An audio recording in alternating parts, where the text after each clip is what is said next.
Stephen Hawking's, دور حاضر کا آئنسٹائن۔ اسٹیفن ہاکنگ اس وقت آئنسٹائن کے بعد دنیا کا سب سے بڑا سائنسدان ہے۔ اسے دنیا کا سب سے ذہین شخص بھی کہا جاتا ہے۔ اللہ تعالیٰ نے قرآن حکیم میں 1400 سال پہلے فرمایا تھا، یہ کائنات ابھی نامکمل ہے اور دنیا میں روزانہ نئے سیارے جنم لے رہے ہیں۔ قرآن مجید کی اس تھیوری کو اسٹیفن ہاکنگ نے ثابت کیا تھا۔ اس نے کائنات میں ایک ایسا بلیک ہول دریافت کیا جس سے روزانہ نئے سیارے جنم لے رہے ہیں۔ اس نے اس بلیک ہول میں ایسی شعاعیں بھی دریافت کی جو کائنات میں بڑی بڑی تبدیلیوں کا باعث بن رہی ہیں۔ یہ شعاعیں اسٹیفن ہاکنگ کی مناسبت سے ہاکنگ ریڈیشن کہلاتی ہیں۔ وہ فزکس اور ریاضی کا ایکسپرٹ ہے اور دنیا کے تمام بڑے سائنسدان اسے اپنا گرو سمجھتے ہیں، لیکن یہ اس کی زندگی کا محض ایک پہلو ہے۔ اس کا اصل کمال اس کی بیماری ہے۔ وہ MSc تک ایک عام درمیانے درجے کا طالب علم تھا۔ اسے کھیلنے کودنے کا شوق تھا۔ وہ سائیکل چلاتا تھا، فٹ بال کھیلتا تھا، کشتی رانی کے مقابلوں میں حصہ لیتا تھا اور روزانہ 5 کلومیٹر دوڑ لگاتا تھا۔ وہ 1963 میں کیمبرج یونیورسٹی سے PhD کر رہا تھا۔ وہ ایک دن سیڑھیوں سے نیچے پھسل گیا اور اسے ہاسپٹل لے جایا گیا۔ وہاں اس کا طبی معائنہ ہوا تو پتا چلا کہ وہ دنیا کی پیچیدہ ترین بیماری موٹر نیورون ڈیزیز میں مبتلا ہے۔ یہ بیماری طبی زبان میں ALC کہلاتی ہے۔ اس بیماری کا دل سے تعلق ہوتا ہے۔ ہمارے دل پر چھوٹے چھوٹے عضلات ہوتے ہیں۔ یہ عضلات ہمارے جسم کو کنٹرول کرتے ہیں۔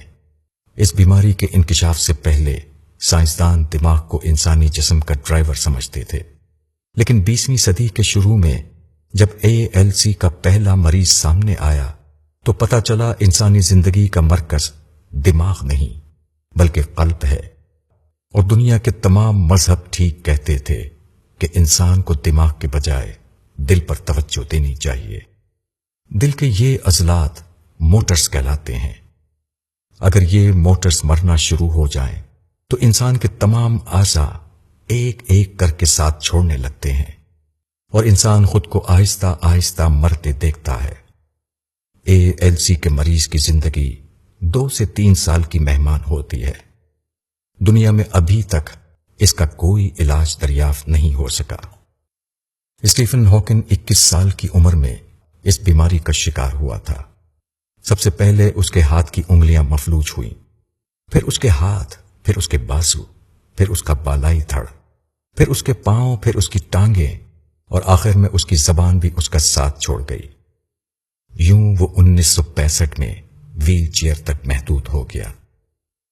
پھر اس کی گردن دائیں جانب ڈھلکی اور دوبارہ سیدھی نہ ہو سکی۔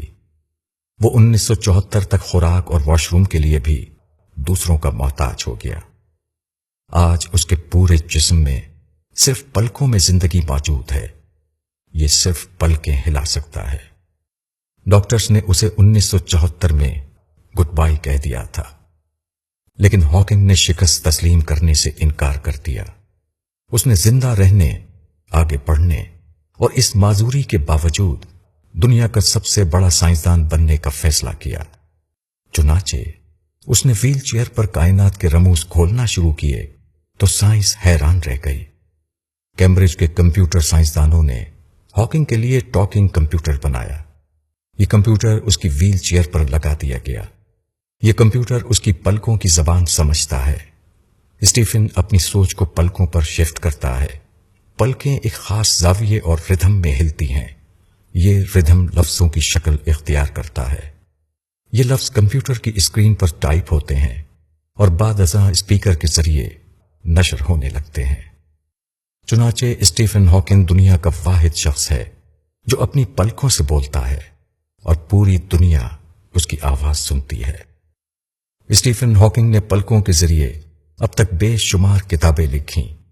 اس نے کوانٹم گریویٹی اور کائناتی سائنس، کاسمولوجی کو بے شمار نئے فلسفے بھی دیے۔ اس کی کتاب a brief history of time نے پوری دنیا میں تہلکہ مچا دیا تھا۔ یہ کتاب 237 ہفتے